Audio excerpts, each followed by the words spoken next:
This isn't just a podcast, it's a movement. The Middle Ground Mic is fighting for truth and unity. Subscribe now or support us today. Links are in the notes. Stand with us. Iran's regime may be weaker than it's been in decades, but the real question is, who takes power next?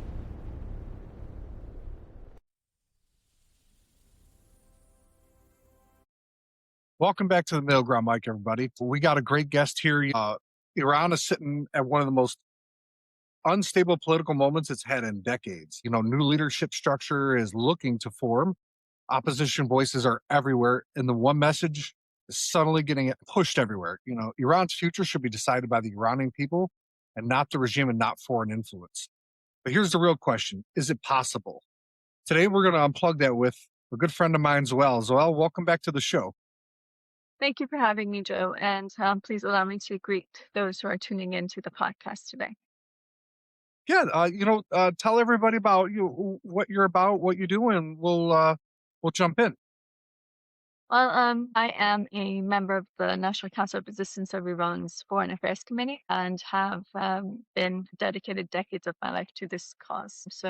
So we are active for the overthrow of the regime in its entirety and to be able to create, a true democracy in Iran. And that is what we're committed to, and to the transfer of sovereignty to the people of Iran. So that is our aim, and that is our mission in life, and that is our goal. That makes a whole lot of sense. A regime can look powerful right up front until it suddenly isn't.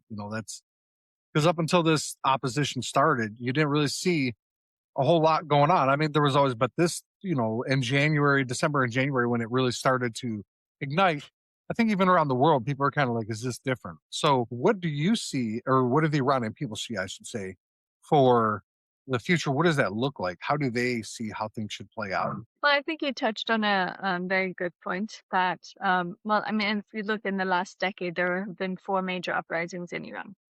Each time the world is awed by the bravery of the Iranian people and their, resistance and their resilience in face of the brutal dictatorship that's ruling Iran. But unfortunately, each time it is suppressed brutally, and then there's silence for, at least in the international arena, there's silence for 1 or 2 years or whatnot until the new uprising begins. But the reality is that in Iran, we see the continuation and how these uprisings have evolved over these years. And I think that what is very important for people to realize is that the resistance doesn't die in Iran. It continues and it continues to, and it's just looking for that spark to be able to show itself. But people use every means to show their opposition to this regime in its entirety. The turning point for this uprising in January was the strike from the bazaar, and due to the economic crisis that Iran is in. And you can imagine in the last 3 months it's gotten much, much worse, especially now with the war. So people of Iran are really suffering these days economically and from every perspective when you look at it. And then, unfortunately, the uprising was met with brutal force. Thousands upon thousands were killed. Over 50,000 people were arrested and detained, and they are still in a state of limbo. Their situation is not clear. And now, today is day 15 of the war, and unfortunately, this war has had many casualties. The infrastructure in Iran is really being, a lot of it has been destroyed. But this is a continuing situation, and the people of Iran, the reality is not from today, for the Iranian resistance for the last 2 decades has actually sketched this out and, told the world that, what is the solution? The reality is that the solution is neither war nor appeasement. And as Mrs. Bajabi has reiterated time after time, that unfortunately a policy of appeasement will finally lead to a war. And that's not just us saying it, it's actual fact, and it's actual science of, because this is a science in itself, this resistance. And I mean, look at World War II, what happened? Quick pause for a second. A lot of people ask what gear and resources I use, so I put everything in one place. The microphones, books, anything that I use, tools behind the scenes for the Middle Ground Mic. And if you want to check it out, the links are in the description. Using them helps support the show. All right, let's get back to it. There was a policy of appeasement towards Hitler till it reached a point that there was a point of no return and a war broke out. It is the same thing with the Iranian regime, and unfortunately for 40 years, over 40 years, there's been a policy of appeasement toward this regime, and the people of Iran have paid the price for that policy of appeasement gravely. And now there's a war, but the reality is that war is never going to lead to the overthrow of this regime in its entirety. Iran is very different from other countries in the region.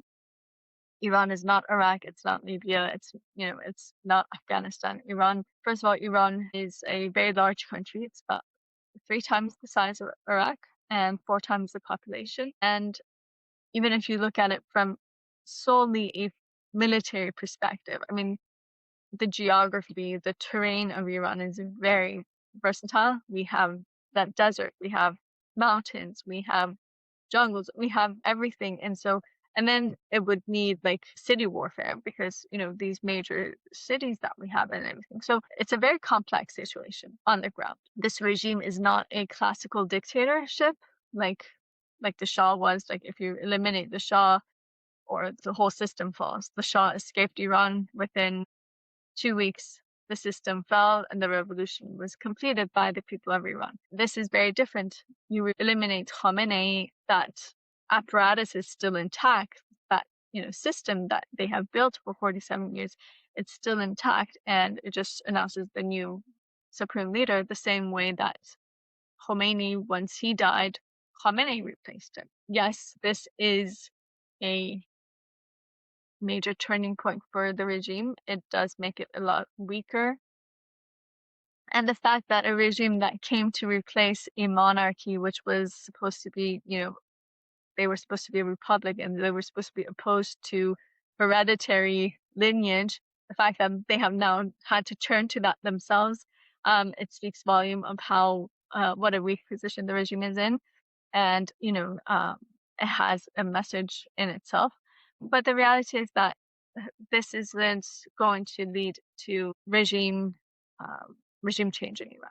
Regime change in Iran will have to come from the people of Iran, and because democracy cannot be installed. Yes. It has to be created by the people of Iran. And the people of Iran, that has been their message, that we have the potential and the capability to bring about that change and to be able to create that path forward. We are not, so there's a third option on the table. It's not either you policy of appeasement or war. There's a third option. Support the Iranian people, have a firm policy on Iran, hold the regime accountable for its crimes, and stand by the people of Iran. Support them means, like, for instance, right now, since the beginning of the war, there has been internet blackout. This is a 15-day internet blackout, and in January we had a 19-day internet blackout. So already in 2026, a third of 2026, the people of Iran have been in internet blackout completely. So this is something that the world could have helped, and it could really make an impact and create. It could really impact the situation on the ground if people had that access and to be able to be in connection. And I mean, in a lot of different levels and realms, it would have been very effective if they had that. Also, we have to understand that due to the policy of appeasement and due to the economic relations with the Iranian regime, I mean, all of the technology that the Iranian regime is using against its own people in this war, where is it obtaining it from? I mean, it didn't have this strength if it wasn't because of those ties and because of that, technology that it was receiving from different countries in economic deals, or it might be a company or whatever, but it is receiving that. So that is the reality on the ground. But as we said, there's this third option, which is, a viable alternative to this regime. The people of the world the people of Iran have made a conscious decision, that they have that ability to bring about change. They understand the risks. They understand that no one's going to hand us freedom in a silver platter. We have to pay the price for it ourselves. But you see that, and even in January, I mean, when you look at those who were killed during the protest and you see how their families are continuing to resist, how they turn even memorial services to a way of defiance and standing in front of the regime and making pledges to continue this fight till the overthrow of the regime. On the other hand, you're also seeing, like, for instance, these videos and messages that these people actually left. Some of them said their final farewells before going to the streets because they knew that they might not come back, but they understood the risk and they did that. And so I think that's really important to understand and to have that perspective and that understand that the people of Iran are really committed to bring about that change because they want to put an end to this cycle. Because as I said, every time there's uprising, then it's brutally suppressed, and then that buys time for the regime, and then the next time it's the same thing and the same thing. So they understand that they have to continue this fight till the regime is overthrown, instead of trying to safeguard their own lives personally or whatnot. And this needs to be done as a collective. The people of Iran need to stand together, and so that is what we're seeing. And I think in the uprising, people kept on saying that there was something different this time around. First of all, people on the ground were saying you could see hope in people's eyes. The people were on the offensive. They were disarming suppressive forces. They were protecting one another. They were fighting back. So it was a new momentum that you could see in society. And that is something that continued even after the uprising. Yeah, after the uprising and after the brutal crackdown, there was martial law in states. It was very difficult to, have activities, but those activities had started to pick up. Just 1 week before the start of the war, universities resumed because till then they were all online to be able to. I guess the regime knows that universities are usually one of those hotbeds of protest. So they had actually evacuated all campuses, and then 1 week before the war, so on February 22nd, universities resumed. The day they resumed, protests broke out in universities across Iran. People, the regime realized that that uprising isn't over. They're just waiting for they need some kind of a place to be able to come to the streets or to be able to show that, but it hasn't died. And just actually 5 days before the start of the war, witnessed an operation was carried out by 250 members of resistance units in Tehran, a organized operation, and it targeted the headquarters of Khamenei, exactly the same place that was hit on the first day of the war. And that is the most secure location in all of Iran. And at a time that the regime was on heightened security because they were expecting, attacks. But then that is done, and that they were able to carry that out. I think that spoke volumes. About 100 of those 250 were either killed or detained. But that really sent a message to Iran's society and to the regime. First of all, this was unprecedented in over 2 decades. And the fact that the people of Iran gave them that hope that, resistance is still alive. This is the path forward. This is what we're going to be seeing from now on. And it needs to be, we need to take the next steps to overthrow this regime. So one of the things that we have been seeing on the ground till right before the start of the war was, mobilization to be able to take that next step in this fight. And I think that's something that's really important, and it needs to be known so the people of Iran were going in that direction. And so they understood that this is the only way forward in face of such a brutal regime. So we were seeing that. On the other hand, I think one of the things that a lot of people worry about these days, and they're like, well, what comes next? What happens next? Or, and I think that is also something that the people of Iran know the answer to, and they have been giving that response, but it needs to be heard a lot clearer. And the thing is that the people of Iran say, look, we're not stuck choosing between the current status quo, so the religious tyranny ruling Iran, or going back to the previous dictatorship, which was a monarchy, and the Shah and whatnot. We want to move forward. In the And I 21st mean, that's important. century, we want to move forward to a secular democratic republic. And that's where we see, like, right now there is two camps being created, in fact. It's what people of Iran call the camp of the people and the camp of the dictatorships, right?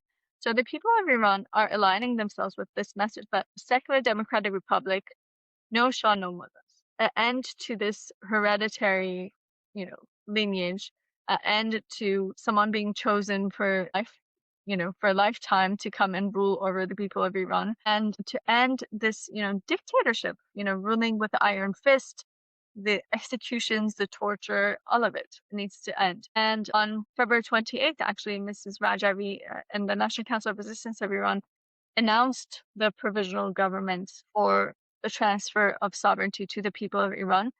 This plan was put in place in 1981, so it's not a new plan. I mean, it's a plan that's been worked on extensively, but it's the plan for an interim 6-month government. And the minute that this provisional government is on Iranian territory, within 6 months, they will hold elections to be able to choose the assembly that would be putting together the new constitution and,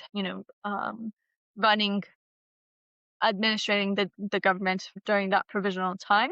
And once that constitution is put together, that new constitution is put together, it will be put to vote. And then based on that constitution and how that new republic is going to be, what it's going to be based on, there will be free elections in Iran. So that roadmap is clear. For that 6-month interim government, I mean, the plans are extensive that the NCRA has worked on for decades. And the 25 committees of the NCRA have been working for this moment exactly. So they are prepared for that. But, to outline it, like the guideline is the 10-point plan presented by Mrs. Rajavi. And I think that within that, you see it really is a guideline to make sure that we go in the right path and the right direction, because it, first of all, number one, it says the ballot box is the final criterion. The fact that it calls for the abolishment of all of these suppressive forces from the IRGC to, all of it needs to go. I think that's very important. So it's not just that it's going to be rebranding from, like, that's what happened from the Shah to Khomeini. It was Savak, it became Verak. It was the Eternal Guards, it became the IRGC. We're not just rebranding or renaming it. We are, completely putting that aside and that closing that chapter. And this is like the final pin on that coffin and moving forward to a country where there's going to be, she calls for the abolition of the death penalty and any form of torture. And I think that's really important for Iran. I mean, Iran, that 2,200 people were executed in 2025, or we see, unfortunately, the brutalities of this regime. The fact that it calls for an independent judiciary, the fact that it calls for separation of religion and state, which is key for the people of Iran. The fact that it calls for gender equality or the rights of Iran's ethnicities to be respected and recognizes their autonomy. I think that all of these, when you look at it and like what it presents for the international community too, a non-nuclear Iran, a Iran that is in, coexistence with its neighbors and in the region. So it's, instead of being a destabilizing force, hopefully it'll be a stabilizing force. So I think that that roadmap really serves as a guideline to be able to move forward. And that is exactly why the people of Iran have no worries about, because there are these scenarios that are raised. I think you probably heard that President Trump was asked, is the map of Iran going to stay the same after this one? And he was like, I'm not sure. Well, the people of Iran are sure that it will stay the same because we believe in, this system. There isn't going to be or some people ask, is there going to be a civil war? No, there won't be a civil war because the people of Iran are not fighting one another. They're fighting the regime. It's the people against the regime. And so it's, these are things that are being raised to scare people of regime change. But the reality is that that's not the case. And the people of Iran have shown that in the past. Unfortunately, the people of Iran showed it once in 1979 that they have the power to overthrow the regime. But unfortunately, their revolution was hijacked. It was during the Cold War, and unfortunately, the Western governments were they brought in Khomeini, and the true revolutionaries who had created that revolution, they were either executed or they were in prison till the last days. And once they were released, it was already too late. Khomeini was in power. So the reality is that we as a nation have been fighting for our freedom for 120 years. The people of Iran have learned a lot of lessons from that, from all of these years, and that's why they understand that, the solution to Iran is never foreign intervention, but it's also not the policy of appeasement. It's time to stand by the people of Iran to be able to bring about that true change that is needed. And hopefully, because you also have to understand right now, Iran is the #1 state sponsor of international terrorism. That's why you see the war is not just limited to Iran. Immediately from day 2 to day 3, it spread in the region. I mean, we are seeing, from Bahrain to Qatar to Saudi Arabia to Iraq to all these countries who are now, being targeted one way or another or dragged into this war. I mean, even the missiles of the regime have gone as far as Cyprus and Turkey. So that is quite a large concern, I think. And to be able to make sure that this war does not extend any further, it's really important to understand the role that the people of Iran themselves can play. Because right now, when you have bombs over your head, you're not going to be able to come to the streets and do anything or fight against the regimes. It's important to allow the people of Iran to do so, because I think they are the only legitimate force that can really take their destiny into their own hands and to be able to decide on the future of Iran. Let's take a quick break. The MiddleGround Mic isn't just another podcast, it's a movement for unity, for truth, for a future beyond the left and the right. But movements don't grow without people willing to stand up. Subscribe now on Buzzsprout, fuel this mission directly on PayPal. Every subscription keeps the fire burning. The links are in the show notes. Be more than a listener, be part of the middle ground.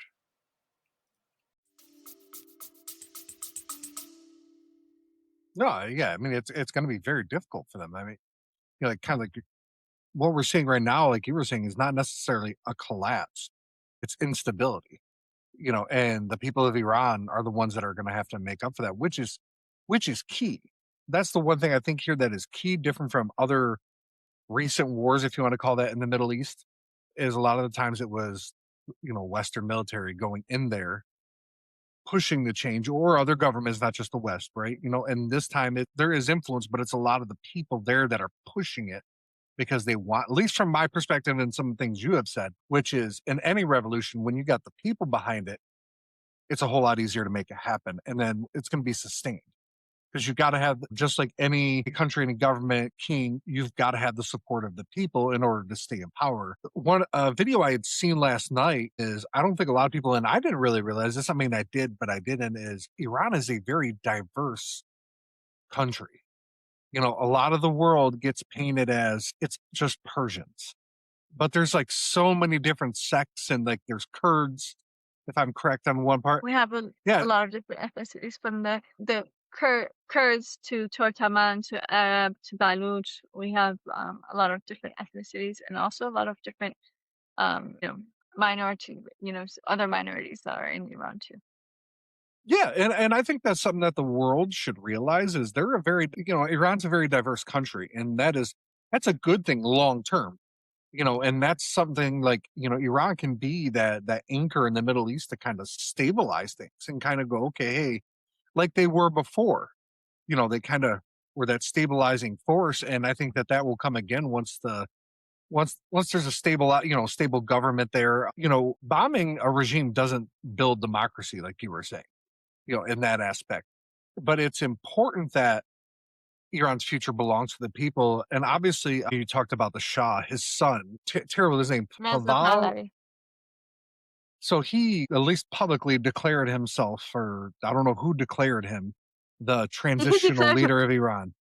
He declared himself. Everyone's like, "Who chose you?" I mean, you've been living your comfortable life for the past 47 years in the U.S. I mean, what have you done for the people of Iran to now try to steal their revolution and try to put yourself on the throne?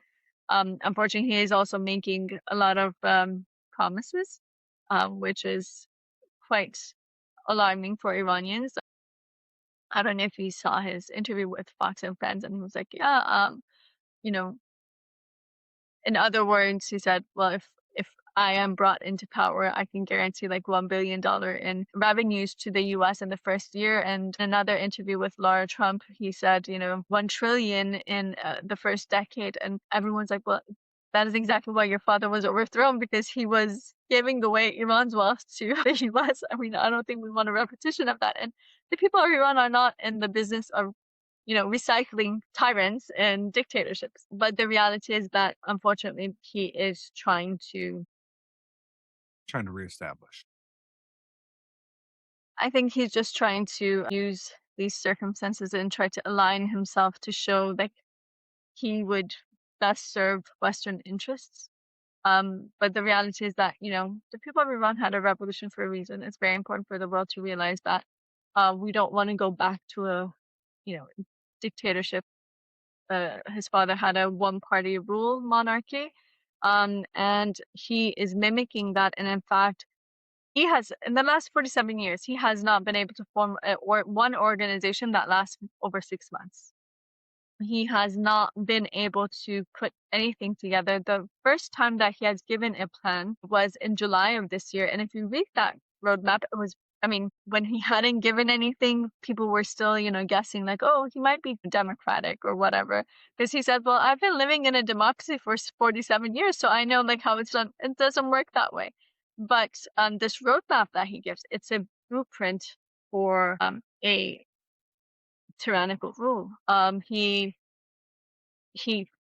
places himself in the position of like the leader in transfer or something like that.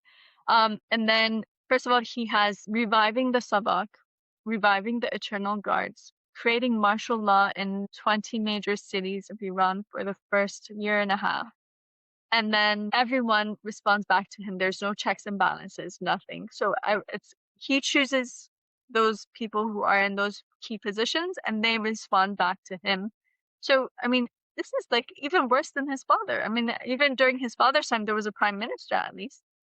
So the people are like, everyone are like, no. And then he's already making threats against like Iran's ethnicities, against the Kurds, labeling them as separatists and this and that already, to try to legitimize targeting them and having them, killed. He's already called for like military action against them. So, that in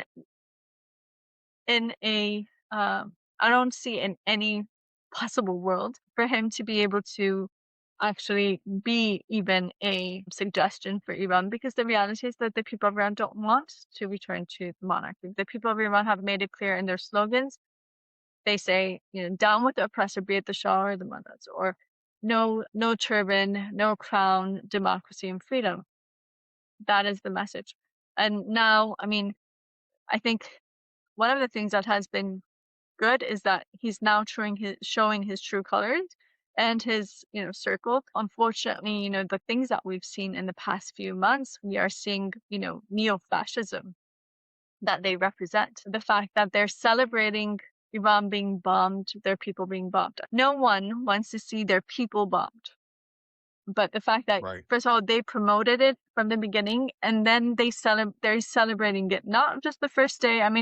The first day you say, well, they're celebrating the death of Khamenei. How about the week after, when they were celebrating in the streets while people of Iran are being killed in these bombings?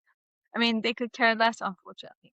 And the reality is that, some of their slogans, like in Munich, they were chanting, like they had one of their speakers actually chanted, "One country, one flag, one nation." That is forbidden in Germany, if you don't know that, because that is the slogan of Hitler. And the fact that, and first everyone was like, oh, it was just one person. Actually, two people said it there. And then someone said it that same day simultaneously in LA. So it makes you think this branding or this, messaging, it's not just, something that just happened. This is their messaging. This is what they're pushing for. The fact that they're making threats and bullying Iranians. They have attacked people, like for instance, just last week in London, they attacked a Kurdish restaurant because they opposed Pahlavi. Or they're going around, like going to Iranian owned stores, and they're like, either you put up a picture of Reza Pahlavi or the flag of the monarchist flag with the crown on it, or you will deal with the consequences, and making threats against them. There's like video footage of this in both London and Austria. They went to a restaurant, and they went like in the middle of the restaurant. They're like, either you put up this flag in this picture, or we're going to ruin your life, and we're going to ruin your business and everything. And then they go and approach the owner of the restaurant in the middle of the street. I mean, and they're beating people. Like, they go and attack protesters, other protesters who oppose Pahlavi. I mean, you're not even in power, and you're already, this is how you're acting. So just imagine like what it actually means. And so, like, the fact that they take the flags of the Slovak to their demonstrations, and they're like, Slovak 2.0, revival of Slovak, make Slovak great again. Do you not know what Slovak was? Because in history, it has gone down as one of the most notorious forces. But, and you can't say, well, that's his supporters. Well, where does he stand himself? Why doesn't he give a statement? He gives a statement for everything every other day. So why not give a statement on this? And it's not only his supporters, because his wife is also doing this. And also the 4 top advisors that he has have the same messaging if you look into their personal social media accounts. So, I mean, it's really, the people of Iran are really fed up with this, and the fact that it is being pushed by interest groups, because he really doesn't have popular support. I mean, just till 6 months ago, he was not able to form a demonstration that like 300 people would attend in DC, and that's where he's based. And there are thousands of Iranians in the DC area, so that's not an issue. But like, he can't do that. I mean, he tried, he couldn't. Now, these things that you're seeing, a lot of it is manipulated. A lot of it is being pushed forward by interest groups who have interest in him being there. Not necessarily, I don't think, as a solution, but maybe it was, setting the grounds for what we're seeing right now. But the reality is that that's not what the people of Iran want. And it's very important for the world to realize that. I mean, they say, fool me once, shame on you; fool me twice, shame on me. Twice, shame on The me. people of Iran are not, they have the experience of Khomeini. And, Khomeini at least gave promises of democracy before arriving in Iran. I mean, this is completely something different. And I think that that is something that Iranian people feel very strongly about. And it's creating a lot of division. And that's why the Iranian regime has really actually used the Pahlavi card, to create division among Iranians and just make them become passive, because people are like, hey, if that's what's going to come next, we don't want it. So it makes them passive. And that is something that the regime has used. And in fact, there was an analysis by the regime last year, actually in May, I believe, that they actually spoke about that. They were like, he served us the most during the 2020, 22, 23 uprisings, because he created the division so large among Iranians that everyone just started becoming passive. And I mean, this is actual fact. And I mean, we have specific cases where like political prisoners have come and revealed this, that when they were being interrogated in prison, they were told, why don't you work with Reza Pahlavi instead of being, opponent of this regime, like in this format that you are. And they actually they're like, this is his mobile phone, call him, be in contact with him, we have no problem with him. So that should make you think twice, what is that connection? And the fact that the reality is, like, all of his top advisors are people who have defected from the regime in recent years. So I'm really not sure if they've actually defected from the regime, or the regime is infiltrating his circle, because that is something that is seen, and that is something that's clear, and that is something that I think the international community needs to see more, because this is more things that the Iranians have been dealing with, but maybe it's not being presented that much in the West. I think that the time has passed for return of a monarchy, in Iran. And the people of Iran want to see a true democratic government system in Iran. So that's why they are emphasizing on secular democratic republic. So secular means against theocracy. Democratic means against all forms of dictatorship, and the republic being against monarchy. So secular democratic republic is the positive messaging that the people of Iran have, and that is what they are calling for, and that is what they are trying to promote. And that's very critical, especially they're trying to promote that. So we were talking a little bit about one of the most fascinating developments I thought, and it's kind of feeding off what you were saying a little bit, is in the opposition movement, women aren't just participating; a lot of them are leading it. And when women lead revolutions, the future tends to look very different. That is one of the beauties, because I think that, for instance, the Iranian resistance movement, so National Council of Resistance of Iran, is actually led by a woman, Mrs. Rajavi. And she has, her statements in the past few days since the start of the war I think it's very informative. And from day one, she made clear, like, what is the stance of the Iranian people? What is the stance of the Iranian resistance? What is its call to action to the international community? And what is the call to action for Iran? And if you look, the statements that she has given, or those speeches that she has given, or messages she has given in the past 2 weeks, they really are like a guiding light for us to be able to move forward. But I think one of the things that she keeps on emphasizing is that even after the death of Khamenei, she gave a statement, and in it she reiterated that the NCRI and the provisional government are not seeking power, but rather the transfer of power to the sovereignty of the Iranian people. And I think that is one of the most important statements.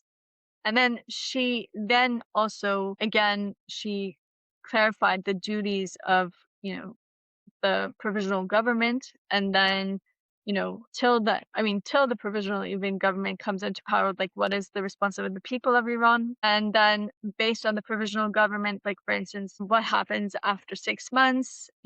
What are those elections? What do they look like? The National Legislative and Constituent Assembly, what are its duties, and how that platform will look like. And I think that gives people in Iran, like, that reassurance that, we're set in a clear direction. And I think that's what's really important, is also that this resistance has, um, proven the test of time, like the fact that Yeah, it's not just in words or in writing. People have seen what it stands for in practice, because 47 years of fight against this regime. The National Council of Resistance of Iran was formed in July 1981. 45 years almost, that every single day it has been just concentrated on the overthrow of this regime, and to be able to transfer power to the people of Iran. I think that consistency speaks volumes. And the yeah, fact that people know that they stand by their principles and their values, they're not ones to change with the wind, or change direction that fast. And so that is what really can safeguard the rights of the people of Iran, and to make sure that we're set on the right path. And I think that these are all very important signs and signals that we need to take into consideration. And as you said, yeah, Ms. Rajavi said once in 1996 in a speech in London that she indicated there that women are the force for change. And she said to Khamenei that you will be overthrown by the same force that you can't even acknowledge, and that is the women of Iran. And that is what we're seeing, how women are really leading this resistance, this fight to overthrow this regime in its entirety. yeah, and it's going to be difficult. There's always, obviously, in the West, women's rights are a big thing here. And I know it's something you work on with in the Middle East. How will it?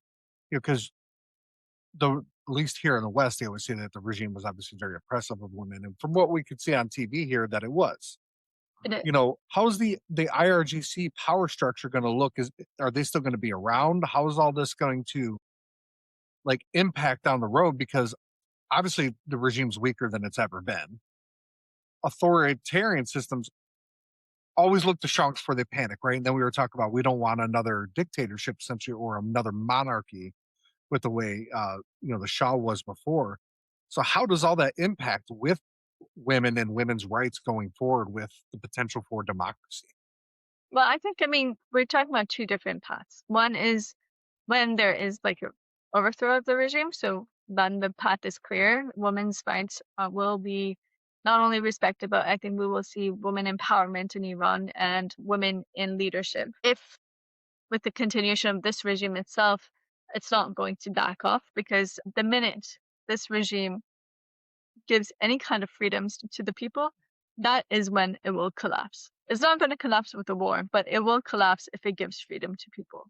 And that is something that they've learned and they know, and they learned from the Shah, because the minute that the Shah stopped execution and torture due to the human rights policy that President Carter was pushing forward, the minute he stopped, 18 months later, the Shah was gone. So people knew that, the risk was if you go to the protest, you might get killed, because 1,000 people were killed just in one protest. So it wasn't like the Shah wasn't using brutal force on the ground, and it wasn't like he just left without any bloodshed. But the people knew that that was a risk. But if you're arrested, you're not going to be executed or tortured. So people were willing to take that risk, and so that's why they were coming to the streets. With this regime, it knows the minute it starts giving some rights to people, the people of Iran will use that to overthrow this regime, and so they will never stop. So they can't back off their misogynist views against women, because that's how they're controlling half of society. And when you have half of society in your hands, in your chains, then you have control over the entire society. So that's not something that they can let go of. The same way they can't let go of having a supreme leader. So it's just like that system. That is what that system is built on. And that is what would lead to its demise. So we're not going to see that within this regime, no matter how weakened it has become. It's not going to, because this regime is not reformable. And that's what's really important. In nature, it can't be reformed. So that's why it's not going to. Right. No, and what the predictions about the Middle East and the West are almost 99% of the time usually wrong. But to us here, there's a few realistic scenarios. Prolonged instability, the internal uprising, these things. The real question for us isn't whether it's weak or not, but who do you see? Like, what happens next? Who do you see filling that vacuum, filling that process? Like, how does Well, that play as I out said, towards I the think end the for you? provisional government led by Mrs. Rajavi is the solution. And I think that, people of Iran can trust that, because they know they're not in it for power. Because if they were after power, there were easier ways to gain power. If they were after, uh, I mean, we actually had a women's conference about a few weeks ago, 2 weeks ago, 3 weeks ago now, and there it was very interesting to me. One of the in one of the side panels, one of the women there who was from Italy, I believe, she said, "Mrs. Rajavi has been fighting been a part member of this resistance since she was 19. Every single day of her life since she was 19 has been dedicated to the fight for the freedom of Iran." I mean, anyone who meets her knows that she is, a woman with incredible potential to do whatever, right? If she was after power, there were other ways. If she was after fame, there were other ways. If she was after wealth, there were other ways. She has put that burden of this fight on her shoulder since the age of 19, but she has been leading this movement for 40 years now. So that kind of dedication for 40 years, every single hour of your life being dedicated to that, and not just being a member of this movement, having that responsibility on your shoulder, that is a totally different dimension of taking responsibility. And that is what people of Iran can trust, because they know she's not in it for herself, because she has been, in Farsi we have a saying, she's been melting like a candle. She has given everything in her life, sacrificed everything in her life, her personal life, everything, to fight this regime. And she has been the number one target of this regime for the past, 3 decades. There have been numerous attempts on her life. She is the number one target of disinformation and misinformation and propaganda but she's been able to keep fighting. And I think that is unprecedented in history. And I hope one day the world will be able to look at it and learn from it, because one of my greatest, I think, honors has been the fact that I've been able to witness it firsthand and to see it with my own eyes, because that is a level of dedication that is unprecedented, I think. Yeah, and it's going to be. This is, for my lifetime, because I was not alive when the last Iranian Revolution happened. Neither was Yeah, I, but yeah. so this is a first, for this generation, and for the younger generation, Gen Z. They've never really seen. They've seen the wars in the Middle East, right? But they've never, because Iraq's stabilizing now, but it was a quagmire. You know, the U.S. really dropped the ball there in a lot of ways.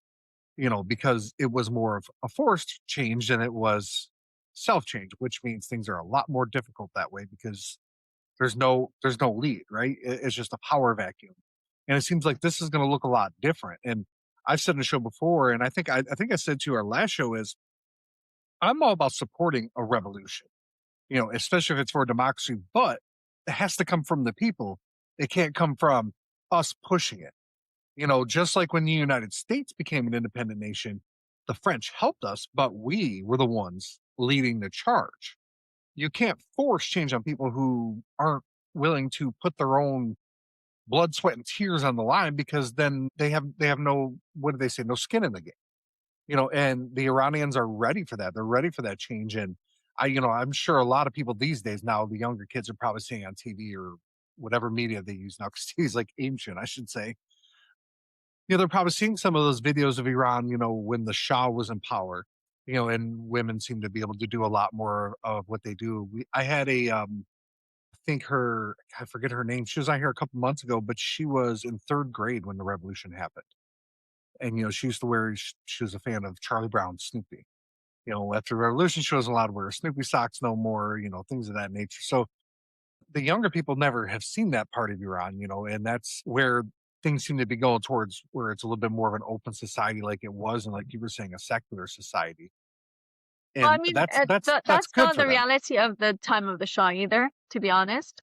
So a lot of those videos that you're seeing, it's like, Propaganda. imagine like in 50 years, people will be like, what they see today on Instagram, they'll be like, that was how life was back then. It's not. True, very true, very, very true. It is propaganda, a lot of it, but because the people of Iran, I mean, they revolted for a reason. There were shanty towns in Tehran, right outside of, like in close vicinity. People didn't have running water, they didn't have electricity. They were people, even though Iran was a very rich country, unfortunately it wasn't being used for the people. There was complete suppression. There was no organization, association, nothing were able to work back then. And everyone always feared the Savak. They taught children in their homes, they're like, don't, be careful, because everywhere you go there are people who are snitching. So there's a saying now in Farsi, but it comes from it comes in describing the Savak, but it says, watch out, the walls have mice and the mice have ears. And that's how Yeah, they describe the Savak. So, I mean, I know people who still bear the signs of torture from the Savak on their bodies. And that is not something that we've forgotten.